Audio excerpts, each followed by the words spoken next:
We're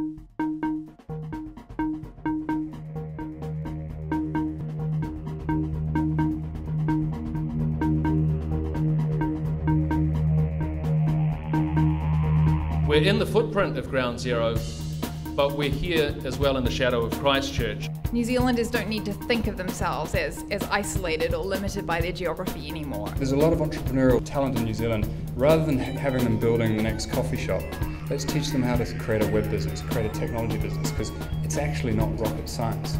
Well, we were asked to talk about a big idea, so I thought I would share a pretty big one.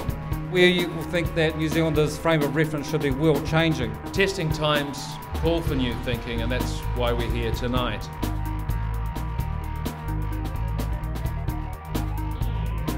Well, I thought it was a great evening. I go to a lot of these kinds of events, and I have to say this was wonderful.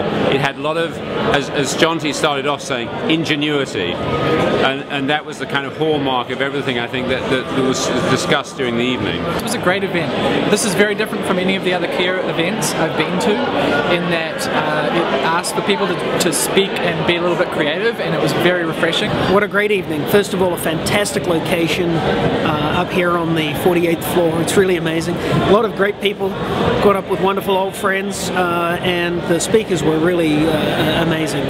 For an evening of networking and talking about like New Zealand brand and how we can extend the brand, the best ambassadors of the brand were here tonight. I thought the evening was fantastic. It was intellectual and built on content. A good variety of speakers, and I thought it peaked in Brian Sweeney and then peaked in Derek Handley. I've never heard anything as brilliant as Derek Handley before.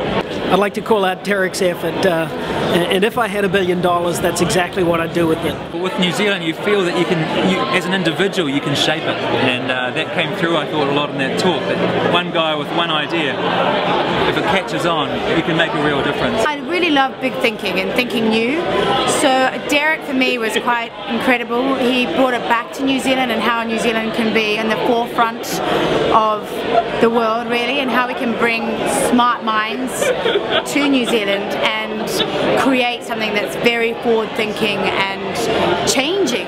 It's always nice to get together with New Zealanders, I think, and I don't do too much of that in New York, and there are a lot here, and it's a very friendly crowd, and so that has actually been very enjoyable. I found it to be an extremely engaging evening.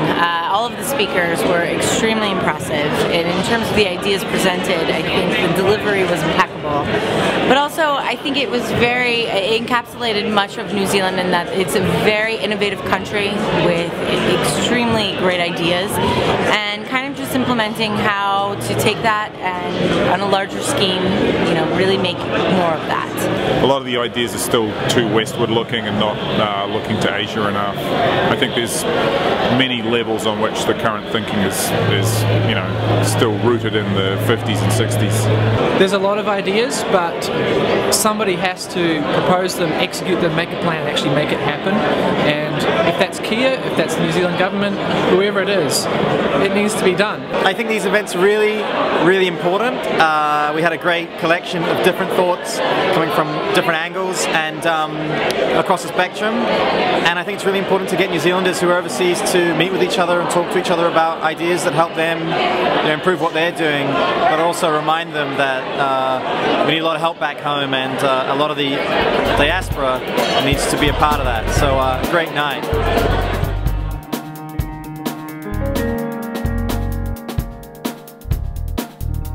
One of the biggest strengths of New Zealand is that small business is really where the ideas happen now, and large business tend to get a little bit stuck in their ways. But if small business is where to go, New Zealand's a small country full of small businesses, small ideas become big ideas, and why not grow it like that? You know, I don't have a huge idea for New Zealand, but I've really enjoyed listening to a friend of mine's idea, Michael Parker's idea. He's been working on an idea about a truly great university for New Zealand. Not that we don't have good universities, but his idea is for a truly great global university to spawn and create the innovation and the technical industries for the future. My idea is that the 20,000 people every year that unfortunately get cancer in New Zealand, once their tumour's finished with the diagnosis, we take that and we use it to generate IP through our amazing scientists, to improve therapy for our patients, and that means that every patient would leave a legacy for the next patient just by getting rid of their cancer. New Zealand is a small place, but it can do lots of small things well, and that's what I'd like to see it doing. It's not about thinking big, it's about thinking smart. It's an idea that keeps on coming out, which is not specifically new, but this tyranny of distance that just does not apply anymore. I think people need to understand that the tyranny of distance is a thing of the past. I guess one of the big ideas is that New Zealand better win the Rugby World Cup and then take that on the road so that, you know, we can all, the world will know about it.